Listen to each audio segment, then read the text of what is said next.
Dr. Jyotiranjan Buria, and he will be speaking on a topic that is very, very relevant to us. Scientific reason basically stands at the forefront of all kinds of human reasons. And armed with the scientific method, we often encounter contradictions in our ancient traditions. So our other eminent speakers have already shed light on our great ancient scientific heritage. Now we'll raise a question whether scientific method is the one and only sufficient means of accessing the truth, or do we need to overthrow rationality while approaching scriptural truth? To answer this, we have with us our next speaker, Dr. Jyotiranjan Buria. Dr. Jyotiranjan Buria is a PhD in particle physics from the Harish Chandra Research Institute, a premier research institute for mathematics and mathematical sciences. He has published many papers in international journals in the areas of supersymmetry, phenomenology, quantum vacuum stability, universal extra dimensions, etc. He is also an institute silver medalist from IIT Roorkee in integrated MS physics. He is a recipient of the Infosys Fellowship, the Inspire Fellowship, the DAAD Fellowship from Germany, etc. He's also authored a book entitled Faith and Reason on Trial. So, Dr. Buria, over to you.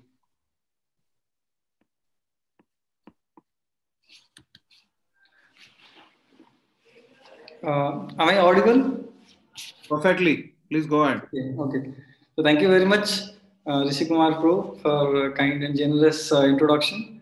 And actually, the first two speakers, they already set the session and already set the stage. They already talked about Tanmatras, already talked about consciousness, perception, and the perception of the universe, everything that they talked about. So they already set the stage for me. So it's very nice. And I can begin my discussions from there. And I welcome all the participants also into this discussion. So the topic that I am going to discuss is unlocking scriptural mysteries and how we can reconcile with scientific rationality. Like science always talks about rationality. I mean, we believe in reason. We don't take anything granted. So, but in scripture, many times, just like Mauricio Garrido was saying, how actually how hard it is to reconcile the Puranic universe with the universe the way we know through science today. So it's a puzzle actually. When a seeker approaches scriptures, so he stumbles upon such dichotomies. He finds the mysteries that are encoded in scriptural statements, and they don't really appear to match with scientific findings. So,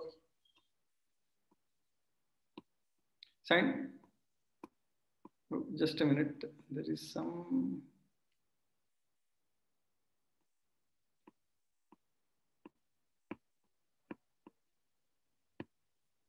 Okay. So, scientific, okay, sir. So the outline of my discussion would be, first I will talk about nature of human inquiry and how actually from many ages people are inquiring about the nature of truth. And then I'll talk about the nature of spiritual inquiry. In particular, I'll spend a bit of time on what is information actually from science and from our scriptures, particularly Srimad Bhagavatam. And then we'll see whether there is a scope of going beyond rationality and still not becoming kind of, I would say, I don't have any word, not becoming irrational. So it's a very different thing, the Vedic way of looking at things. That the subjective perception and the objective reality that the way we understand how they reconcile. So that would be the final point. So let me begin. So the nature of scientific inquiry. So here is a story. I would like to start from a story. Actually, I heard this story from one of my friends. I think he is already there in the list of participants. So it's all glory to him. So I learned this story from him. So the story goes like this. So suppose there is classroom of aeronautical engineers. They're all busy with making machines and making different understanding fluid dynamics and many complicated calculations they're doing, making simulations, whatnot they're doing. So all of a sudden, a bird flew inside the classroom, and the little bird it sat over there and wanted to understand what the hell they are going to study or what they're doing actually. So after the class, the participants congratulated the teacher that what a wonderful class you gave. They were completely mesmerized. And but then the bird who was not understanding anything at all, just not a single word he could follow, then he got frustrated and flew from that place. So you may be thinking why I narrated this story, but I'll not answer you why I narrated this story. I'll make it a puzzle for you or some food for thought for you to think why I narrated. So the point is, but even after the bird left the place, the aeronautical engineers, the programmers, whoever were there, they really couldn't fly themselves. I don't think any of them could really make a real life aircraft. So, so that was the scene. So we'll come back to this story little later. So, but this story has some great things to tell us. So here is a picture of greatest man of last century, Albert Einstein. So he actually revolutionized the way we think what science should be and what the reality could be. So in our human quest for reality and understanding of this world, how this world is functioning, so mathematics actually made a fundamental change. The development of formal logic actually made a fundamental change. How? Earlier, people used to, like, if you talk about early Greek philosophers like Plato, Aristotle, even much before that, Pythagoras, even before that. So people used to attribute some supernatural being or supernatural phenomenon for something in this world, in this natural world. So, but later actually people basically, it's actually started from Pythagoras, who actually believed a great deal in basically geometry and mathematics. From there, the whole trend started, and the whole thing became mature in scientific revolution time in 15th century or 16th century in medieval Europe. So mathematics took hold of basically started claiming sovereign authority on the nature of reality. So that is the case actually. Today we know that mathematics has given us a great handle, and we can objectively describe this world. I mean, I don't need to really subscribe to any supernatural explanation. I don't need to if I want to fly to say USA, I really don't need to call any demigod or any god, any other supernatural being, or take his help or something like that. I'm not really going to do that, or not going to give an explanation on basis of that. I have my machines, I have my planes, I have calculated all the algorithms, my pilots and everything is all ready. I just go and sit, and everything works perfectly. And mathematics works. It has received, that's why it is received great attention, because it attempted to formalize human reasoning. That's a great tool actually to capture reality objectively. So, so that way, now we have a stage. We have gone much deeper inside the atom, I mean, even nucleus, then subatomic particles, like all these particles of Standard Model. Of course, they are not the last word in the nature of elementary reality, but nevertheless, till now, this is the most successful model. And then in the bigger scale, in the cosmological scale, we have Einstein's general theory of relativity, which talks very effectively, and I don't think any evidence or any thing that disproves Einstein's relativity. So these are two milestones of mathematical foundation of reality that started from Pythagoras maybe and fructified in medieval Europe in scientific revolution time. And we have a stage that we think that at least in principle we are trying to mathematize the whole reality, basically theory of everything. So we are trying to capture that, but it has serious loopholes, and it really doesn't the mathematics may be a great tool, but it really doesn't exhaust all the possibilities of reality that the world actually contains. So this is a favorite picture of mine. So here a person who is otherwise looking at the sky, and he suddenly what he did, so he removed the curtain and he found another world. So that was a great discovery for him. So which earlier he used to think this is the world, but somehow he changed his perception or did something and he came across another world. So it actually brings us to the point that what is actually external, so and what is internal. So I have this body. Every morning I get up from my bed, and I see that I have this body, and I'm wearing this and that, and I identify myself with such and such name. And but of course, a few minutes ago or few hours ago, I may be dreaming. I may be in a different world. Just like some questions were there, and Akhandadeep was discussing the nature of perception and nature of consciousness. So what I think is me, what is outside me, it's a great question. And it's something that has puzzled even the sages of ancient times. So we'll soon discuss that after this discussion. So what is external and what is internal? Just like somebody is looking at this candle on the screen you are seeing. So the light rays from there are coming from the candle, or maybe if you're watching your laptop, your mobile or your smartphone, whatever, what your iPad, whatever you are looking at. So the rays from there are entering into your brain and in your retina, and it's getting decoded, and ultimately it boils down to the movement of molecules, ions in nerve cells, and finally what brain perceives as reality is altogether a different thing. For brain, it's not something, some greenery is there, somebody is there, some candle is there, or some screen is there, or somebody speaking is there. It's not that. What brain sees is just the electrochemical signals. So what is reality? So is the electrochemical the motions, that is the reality? And what about this external thing that we are looking at? How do I really know that what I know is really correct? How do I know actually? I may be in a great hallucination, just like a person who has gone mad. He may be thinking that I am the prime minister of this country, but he may not be.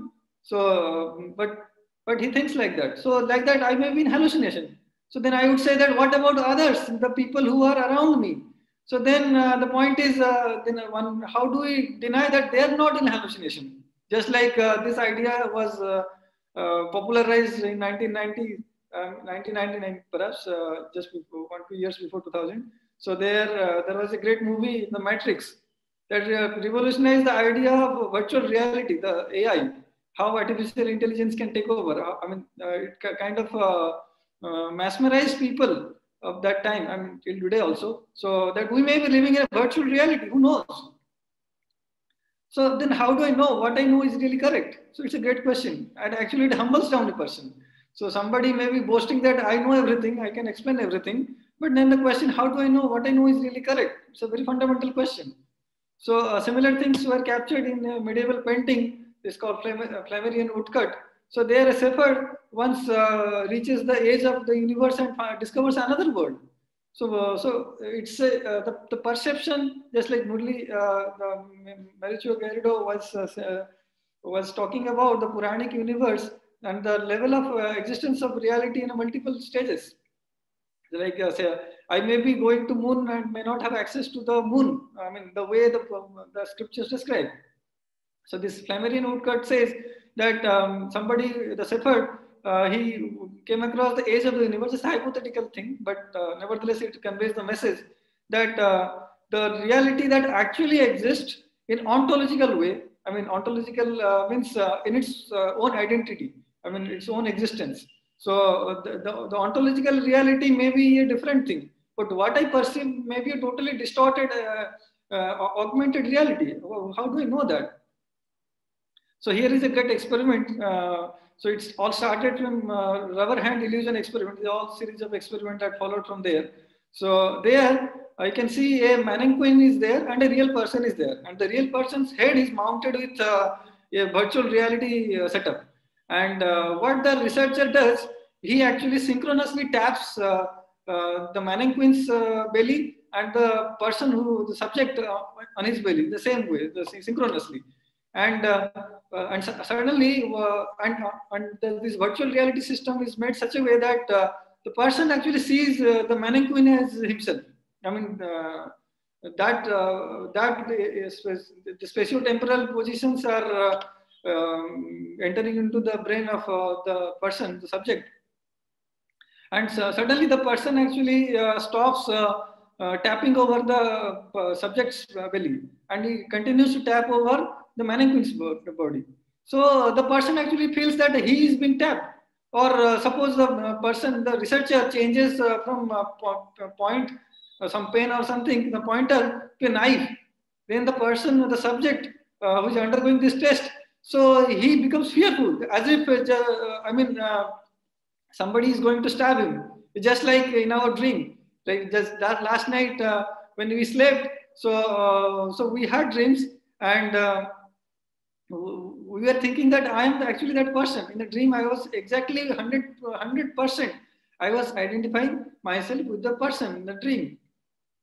This is the real life example. How actually what I think ourselves, what is me and what is outside me, it's a questionable thing. Suppose in the morning, next morning you get up from your bed and you realize and you look at your body, you don't have a body. And you look at your look at your hand, your legs, everything. You don't find yourself. So how do you have to justify that? Is that a hallucination or is that a reality? So it's a questionable thing. The understanding of external world is a questionable thing, and there is no way we can understand what is there outside us. So because the way we receive information, like in the previous presentations, we were talking about 4 stages of consciousness, 4 levels of consciousness: Jagrati, Susupti, Swapna, and Turiya. So in the different level of consciousness, so the perception of reality could be different thing. So this is what I was talking about, that the information that I receive and the way I am understanding that may not be the actual information that is existent in the object itself. That is what actually motivated. That is what actually motivated John Locke to say that things exist in itself. The properties exist in itself, and we really cannot have access to those things. So what is reality is really a questionable thing.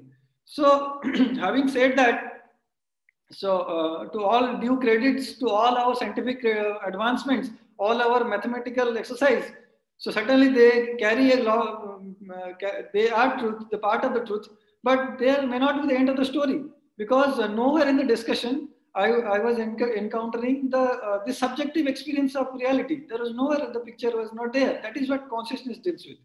The subjective perception of reality, the phenomenal experience, that is what Akhandadeep Prabhu was talking about, qualia.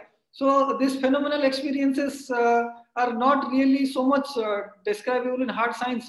Basically, they cannot be in a proper sense mathematized, because they are subjective.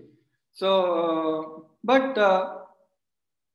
then having said that, the nature of reality in science and our way of understanding through mathematics is, I cannot be really assured that this is the end of the story. So then let's see what spiritualists inquired in the ages where there was no mathematics developed, no laptop was there, no science was not there in its formal way that it exists now.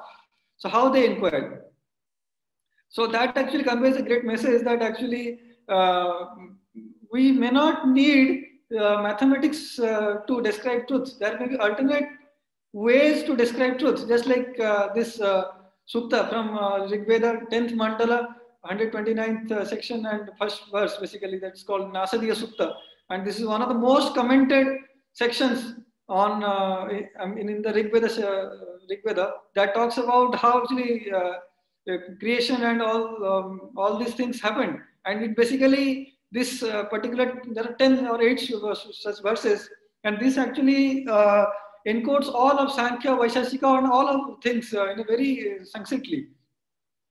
So let's read out what it is. So it says, I just read out the translations. Then it says, then even non-existence was not there, nor existence. There was no air then, nor the space beyond it. What covered it? Where was it? In whose keeping? Was there then cosmic fluid in depths unfathomed? So the point to, you may be thinking that what's great is there. Somebody is asking such things. But the point is, just imagine a situation or a time for us, for a scientifically trained person, that may be a age of kind of fools. I mean, the people when they didn't know how to eat themselves. But here, here the seeker is asking some many profound things. What is that? He's saying that then even non-existence was not there, and not existence. Existence and non-existence both are not there. That means what? So then there was no air, there was no space. So all our perception of reality are kind of decided by our spatio-temporal understanding of this world. If there was no space at that time, there is no time that has begun. So then how the reality existed? So that is a great thing to think over. And the most important thing that one should keep in mind, why at the first place the person is asking this question? He's not feeling hungry. I mean, he's not asking. I mean, he's not starving. He's not. I mean, there is no way that so he needs these questions to be raised. I mean, in our own scientific disciplines, we really do not raise such questions in a normal days. So these are such profound questions that were raised thousands and thousands of years back. So that actually shows the nature of reality. What science describes through mathematics may be a great way, but but there may be alternate ways. And how do the seekers they come to these questions? And this talks about that. If you talk about in scientific terms, then this question boils down to, if I say that Big Bang is the starting point, then what existed before Big Bang? So that is what it is pointing to. If space-time has a beginning, then what existed before that? So how did all these things came into being? So this is what it is pointing to. So here is another verse that is from Kena Upanishad. So here it says the nature of the open-mindedness of spiritual inquiries that people used to make. That is what the whole motto of Vedanta philosophy, and that is what and the motto of this event, that we are trying to find how actually the open-mindedness, the rational thoughts that are embedded in Vedantic theology, and it can help us advance better in scientific temper, to make us a better scientist and make us open-minded, not to become stubborn that this is all that can be, the end of the story. The world should end here. It should not be like that. So then this verse, these two verses from Kena Upanishad, it says, "Na tatra chakshu gacchati, na bhagma, na gacchati, na mano, na vidman or vijanima, yathaita tat anushishyat. Anya deva tadviditat datho aviditat dathi, iti sushruma puraveshamya nasta dabhya chachakshire." It says the eyes do not go there, nor does speech go there, nor mind. We know it not. We do not understand how anyone might teach us about it. It is different from the known and even more different from the unknown. Thus, we have heard from our teachers in the ancient tradition who explained this to us. So it says, you just see the nature of open-mindedness that it talks about. That it says that it is different from the known and it is much different from the unknown. So such kind of things are posed, that they're ready to welcome anything that fits. I mean that is the truth.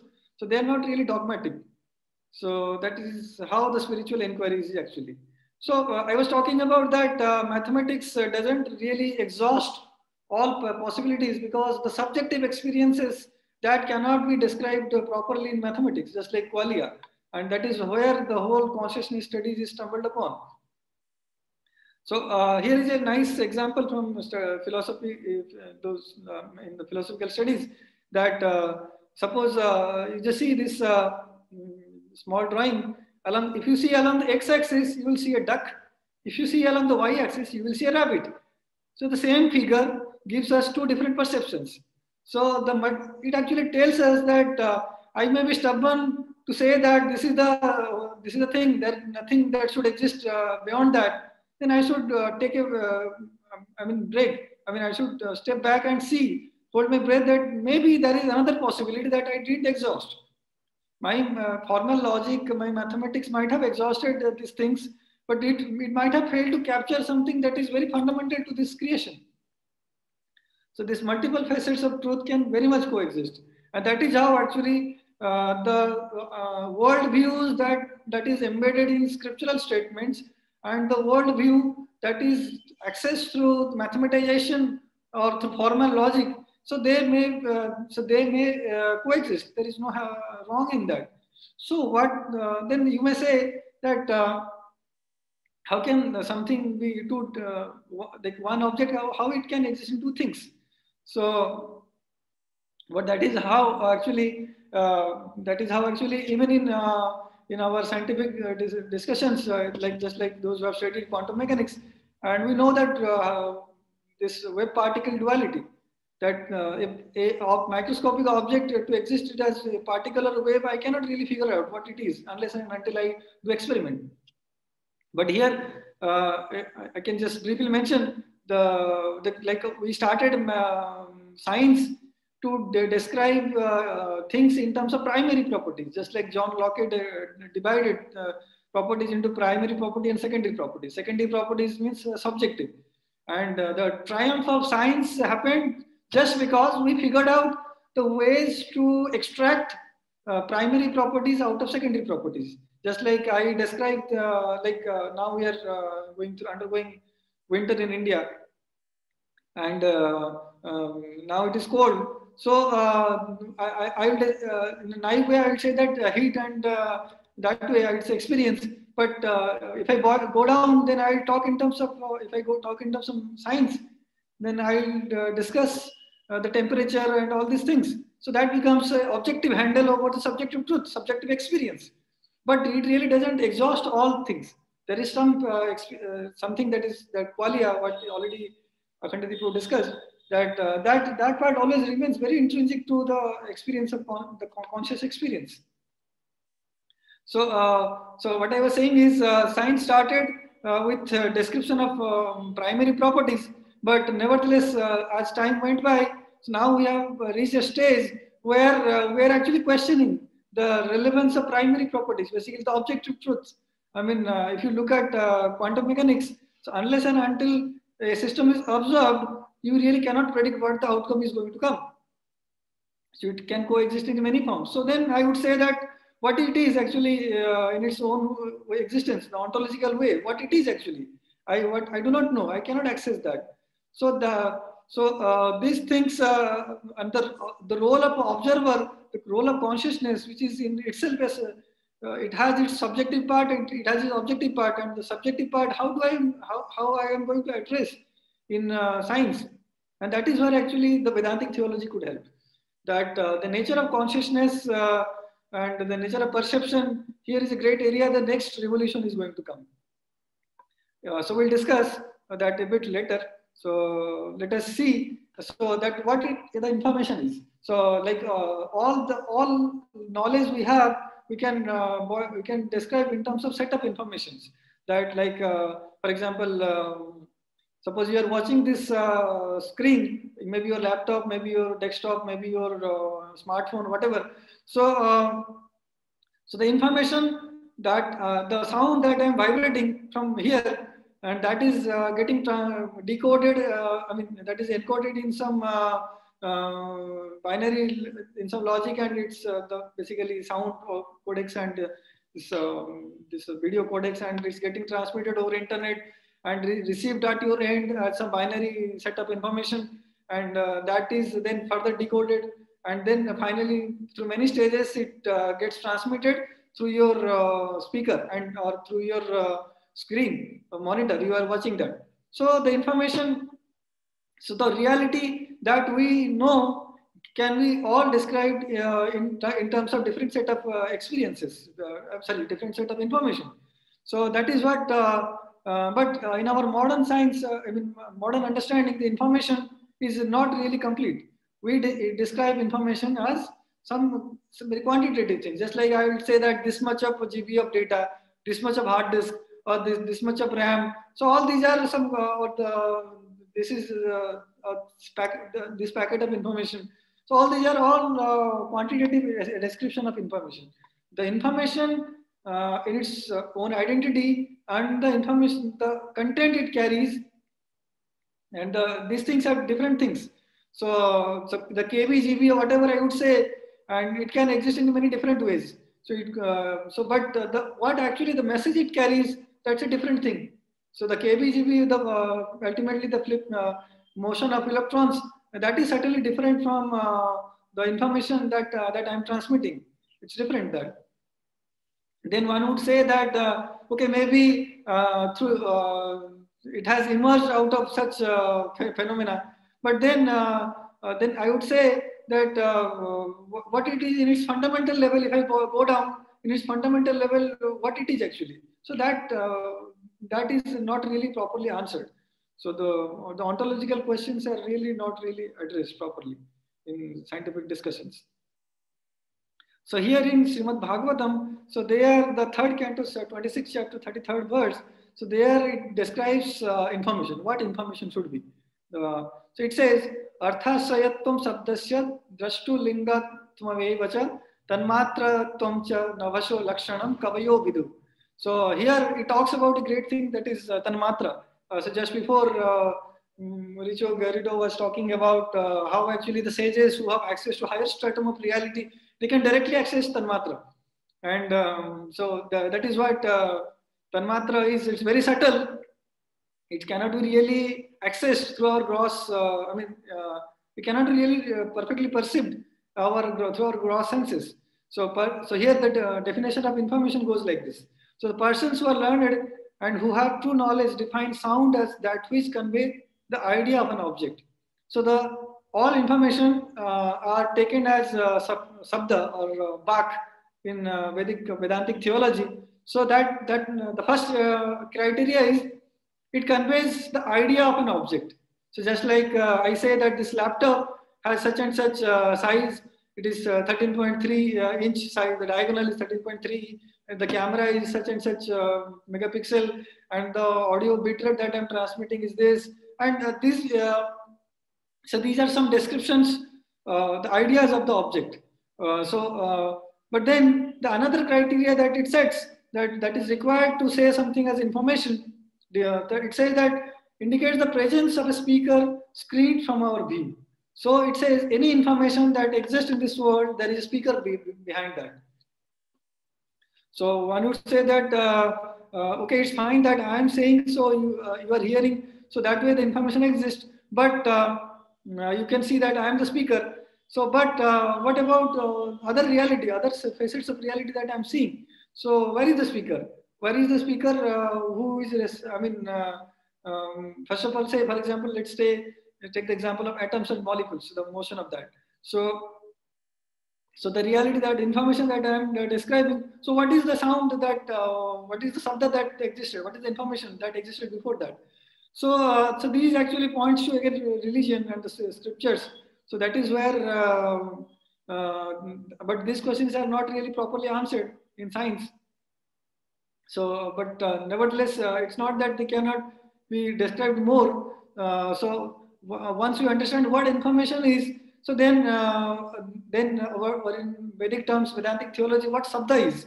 So then our scientific approach to the reality can be enhanced. Even the same mathematics can be sharpened to make a better understanding of reality. But nevertheless, there would be limitations. So here it says it constitutes a subtle form of ether. So ether, it's again nothing to confuse with the luminiferous ether that was discarded just before special theory of relativity came in, basically the Michelson-Morley experiment.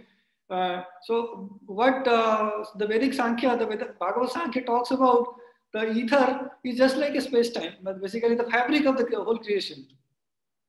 But the ideas were transmitted to the Greeks, and they kind of hypothesized that the fundamental existence of the five Mahabhutas, so they are they're existing as some geometrical things. So geometrical objects, like I just forgot to show the slide where actually they assign octahedrons or triangle, dodecahedrons and all these things to different these five fundamental things: earth, air, fire, sky, all these things. The Pancha Mahabhutas. Again, these are nothing to do with the way we understand. Earth is not really the earth that we are living.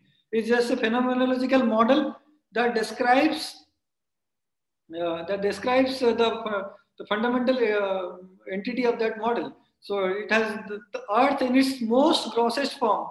When it exists, that is the gross things that we see in this world. So even the water that I'm thinking, so it some fragrant thing that I'm smelling, so all these things have elements of earth in it.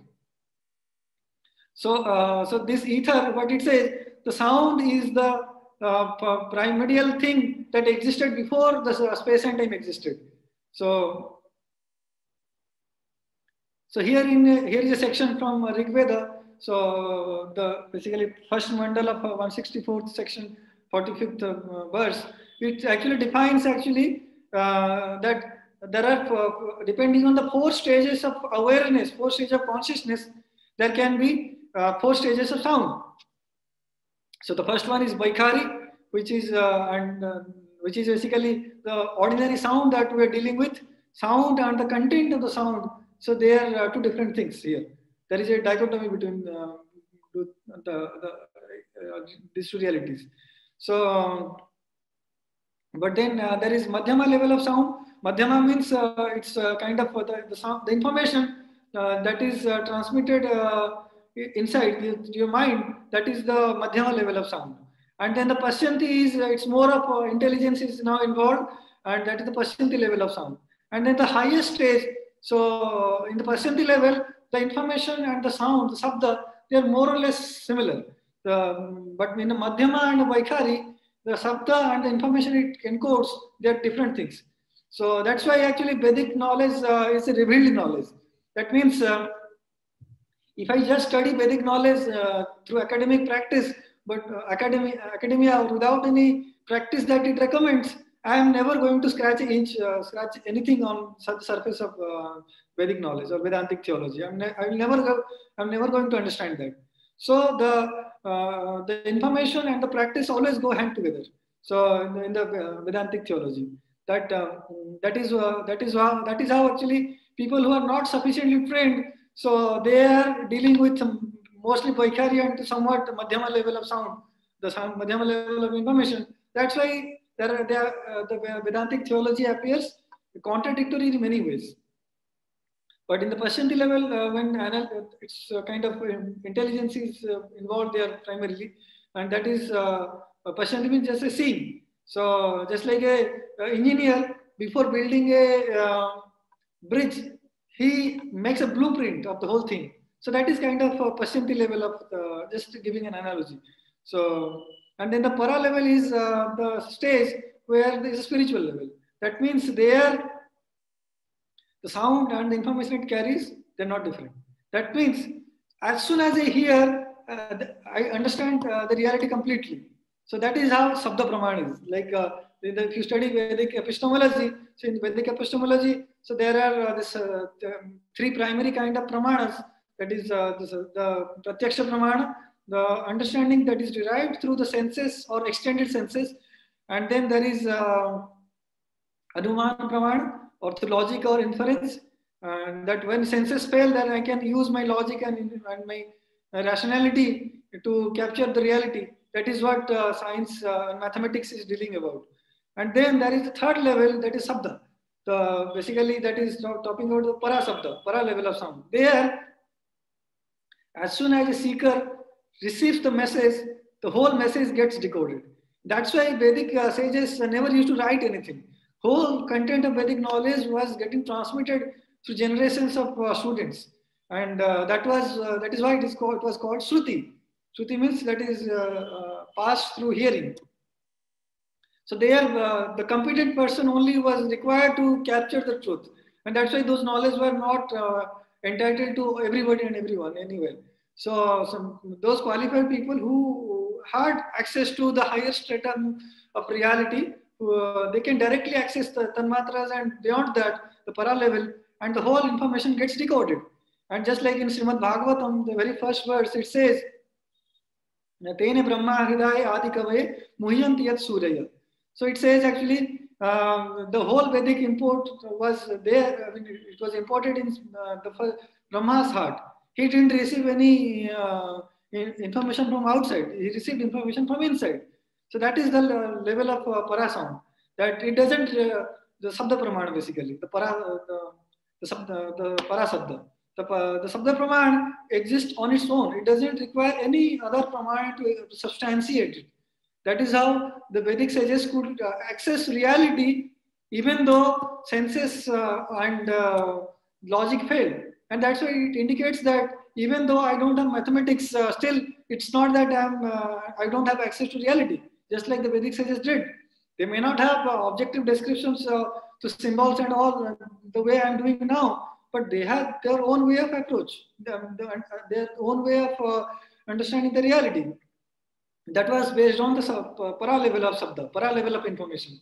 But here in today's world, we are dealing with only Vaikhari level of information. So if you can get the objective handle over at least Madhyama and Paschanti level, who are kind of material sound, so they may bring us a great revolution. And that is where actually the consciousness studies, artificial intelligence, and whole of science, basically you talk about physics. So there, the subjectivity that is staring at us from last 100 years, right from the beginning of the development of quantum mechanics, it can unfold those mysteries.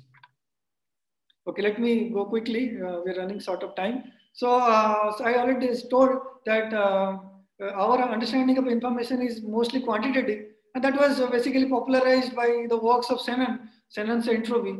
So that relates how actually entropy gets related to the information content, quantity of information. And entropy is basically, you can think of like how many ways things can exist, number of possibilities, the number of ways I can distribute things. So then let us revisit the bird story.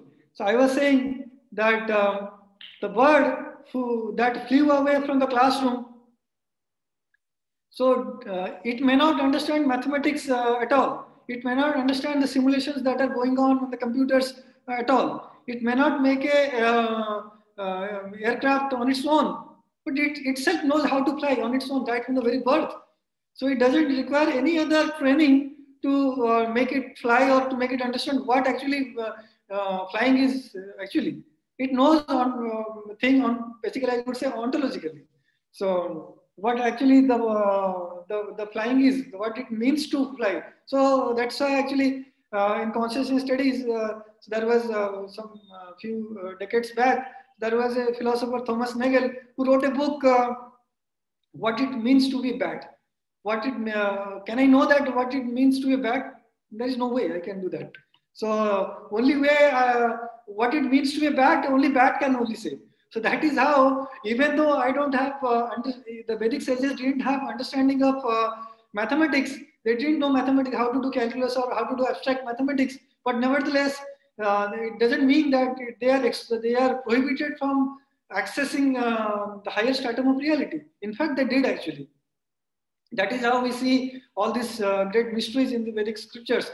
The understanding of Tanmatra, all these things that were discussed, the Puranic universe that was discussed yesterday. So Professor Behra's very wonderful description of syntactic space and semantic space.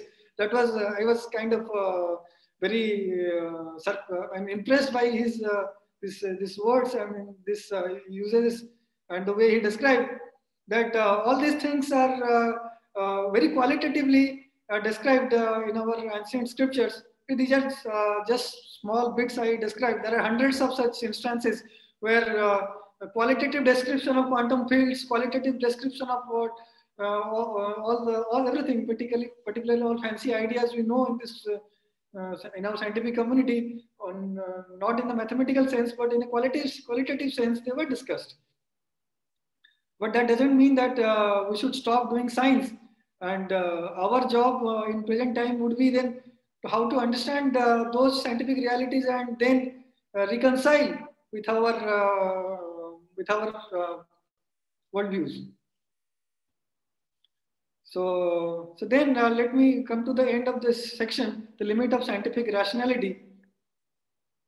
So long back, Cartesian duality, that was basically the demarcation between mind and matter. Mind is grouped as anything non-physical that was grouped in mind, and that we touch and smell, all these things, physical things, that was grouped in matter. So René Descartes made this division, and the discovery, that advancement of science started from here only itself. That I will question everything. I would rationally inquire about everything, and what is irrelevant, that is kept outside mind. All these spiritual things, and matter is something that science has to deal with. That is why science is often termed the philosophy that science adheres to is something sometimes called as methodological naturalism. That it deals with scientific method and it deals with natural world. So here is a perception model. So I will not go in detail. So we are already running short of time. So here it shows actually how the mind and the senses and the intelligence that forms the subtle body, that governs a fundamental role in our understanding of reality. In Vedantic theology, soul or the Atma is the starting point of consciousness, and but matter is something that lack consciousness. But there is something in between that actually that makes the whole pure consciousness come down to the level of matter. So that is how this things is exemplified by this example, that sensors and processors and then the observer that is watching. Just like we have our gross organs, then information is going through mind, our human body, then mind, then it's coming to the soul. The actual receiver is the soul. That is how the Akhandini Prabhu's whole program is, Atma paradigm is all about. That the paradigm is, the starting point is Atma. Then let me quickly conclude that in Srimad Bhagavatam, it also talks about Drabya, Kala, Swabhava and Jiva, all these things, that eternal time, 5 elementary ingredients of creation, intuition of Swabhava, nature, all these things are discussed as some in a different kind of model, not in the kind of model that we are familiar with mathematics.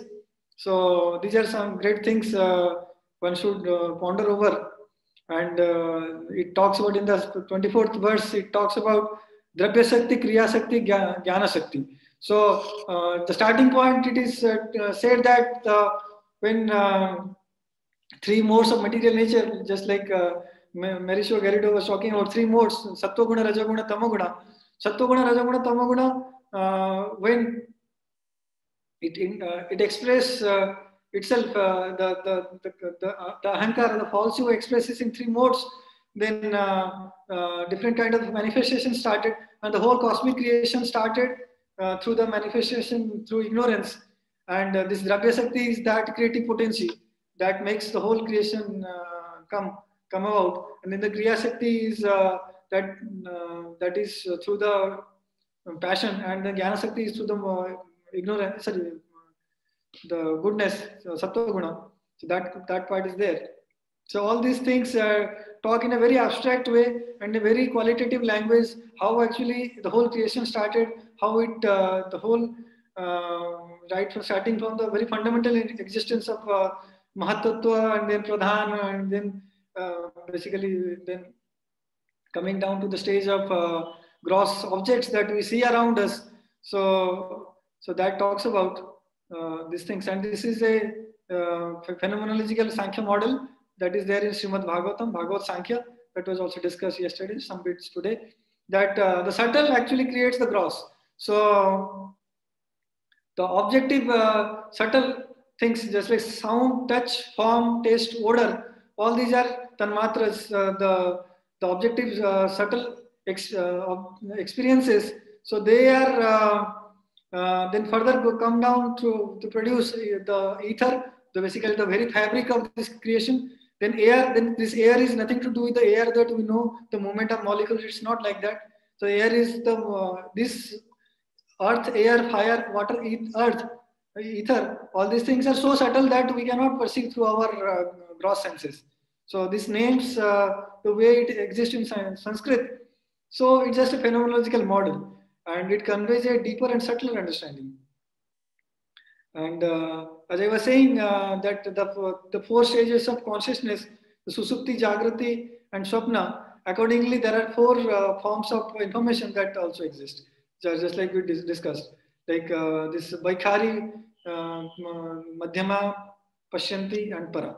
So with this, having said this, so this existence of Tanmatras is going to revolutionize whole our understanding of reality, and basically the foundation of those people who are working to reconcile this objective understanding of science and the other subjective experiences of this world, which are very much real. So these Tanmatras can make a fundamental paradigm change.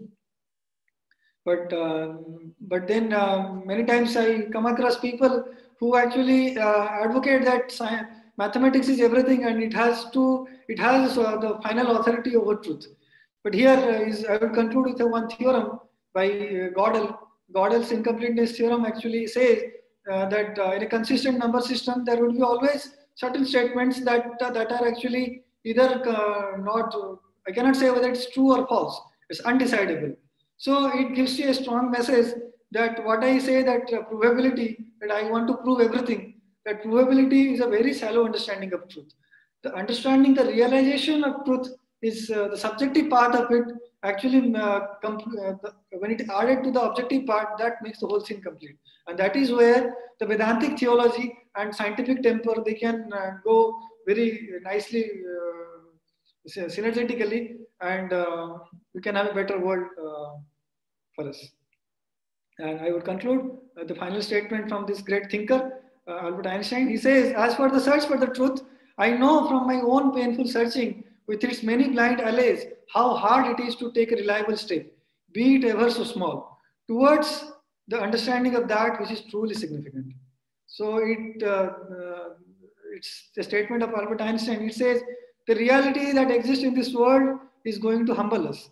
And it's up to us whether we are remaining stubborn, that not exploring the other facets of reality and saying that this is all that I know and this has to be true. Then I would say, how do I know what I know is true? How do I justify the understanding of reality that I possess? How do I justify it? So it's an open question for every one of us. So the spiritual journey starts from here, and I welcome all of you to think over, to ponder over this fundamental thing, that what is the nature of reality and how actually Vedantic theology and scientific temper, I mean, which is very much needed in this world, and they can make a good balance of the whole scenario. So thank you very much. I think I already exhausted a lot of time. So.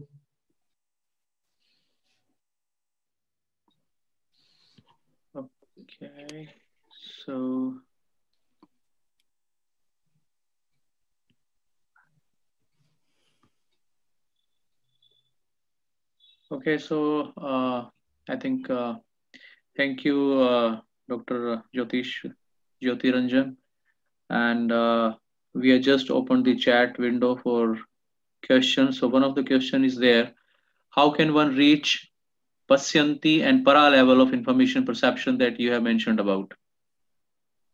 So basically, the Pashyanti level is more of at the level of intelligence.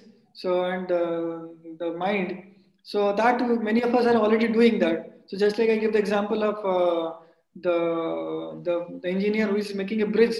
So before he makes a bridge, he already thinks over the whole thing and makes a blueprint. Or suppose somebody is programming something, some computer program. So before he actually codes, so he makes a programming logic in its mind. So the whole thing, the whole calculation actually already enacted in his mind. So that is the level of Madhyama and the Pashyanti level. Mostly when intelligence is involved, that is the Pashyanti level. And then that we already were doing, the philosophers, thinkers, they're doing.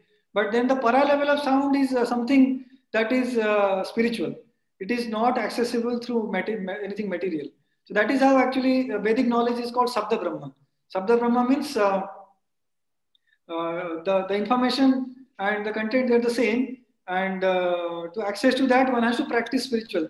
Something spiritual one has to practice.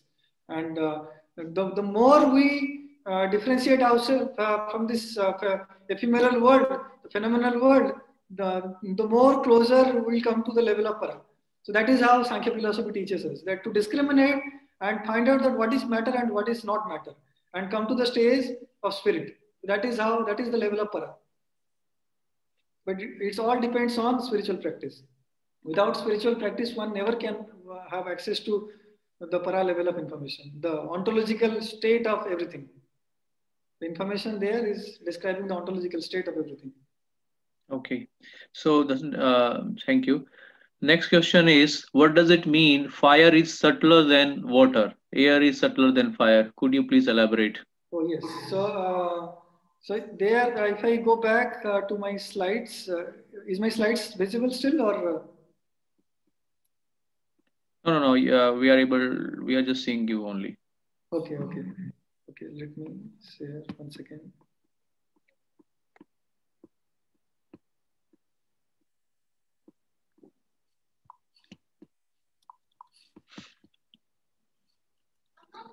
Yes, here. So here, when we say that these things are subtler, that means when the creation started, I'm not describing the initial part. So when the sound came into existence, sound means in its fundamental thing, it's a subtle tanmatra. So that subtle sense perception, sound, that actually gives rise to ether. Ether means the whole fabric of the creation, the whole fabric of space-time, basically. So then came touch. When sound, ether combined together, it gives rise to the sense of touch, tactile sensation. And then when sense of touch then produced the subtle air. The subtle air is not the air that you are seeing, that we know. The air we know is basically the flow of molecules. So, but these molecules have certain ways, certain forms, and if they're big enough, I can see through microscopes. But they are not really the air that we're talking about. So here the air is that is characterized by the sense of touch. So, but then this air and with the objective subtle tanmatra touch, when it combined together, it gave rise to form. You just see, before this, there was no form. So the molecules and all these things we see, they have forms.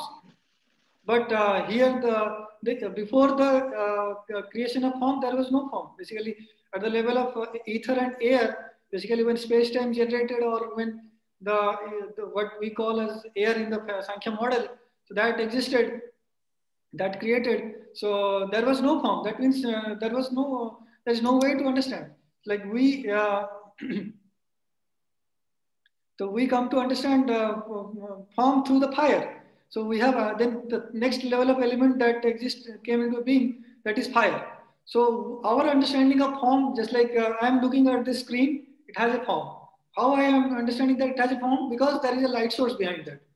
Light is coming onto that and reflected and come to me, and my senses are processing that. So understanding of form came into existence when the subtle fire element came into existence. And then form and fire combined together, they made for taste. And like that, the earth element came. So the earth element is characterized by odor, basically the smell. But by the time the earth element has manifested, all this sound, touch, form, taste, odor, that also gets embedded inside the thing. That is what is called the effect carries the source inside it in an abstract way. So these are subtle things. They are not to be confused with earth, water, fire, air, ether. that the way we understand in a gross sense. So the what we see around us, even the water we see is actually earth. It contains earth. Primarily it is characterized by the water, the subtle, the Sankhya model of water, but it has the element of other things also.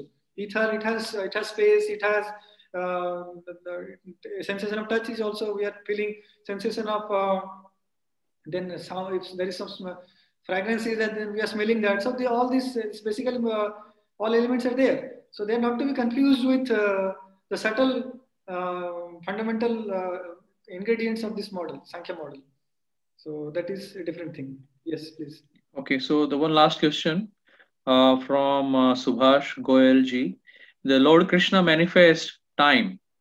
Does that imply that time is itself relative? Yes, time exists in eternal and relative way. So our understanding time is what? We decide time, understanding of time is, I have a starting point, I have an end point, and in between I say that this is my time. So just like my lifespan, what it is. When I was born, that is the beginning of my time, and I ended, that is the end of my time. So that's a relative understanding of time. But there is eternal time that under whose influence whole cosmic manifestation is coming. If I look at the Vedantic understanding, there the whole phenomenological, the whole manifestation started when eternal time combined together with the basically when the Purush glanced over Prakriti, and then through the influence of time, the modes became active, and then Pradhan came, then Mahatattva came, then under influence of modes, different the Ahankar that manifested, and then three modes gave rise to the different kinds of Ahankar. Then in the mode of ignorance, the Tamaguna, Tamas, the whole cosmic manifestation that we know, that came into being. So that is what it says. So time, for us, it is relative. It has a beginning, it has an end, but absolute time also exists, under whose influence everything works. Okay, so thank you, Dr. Jyoti Ranjan. So now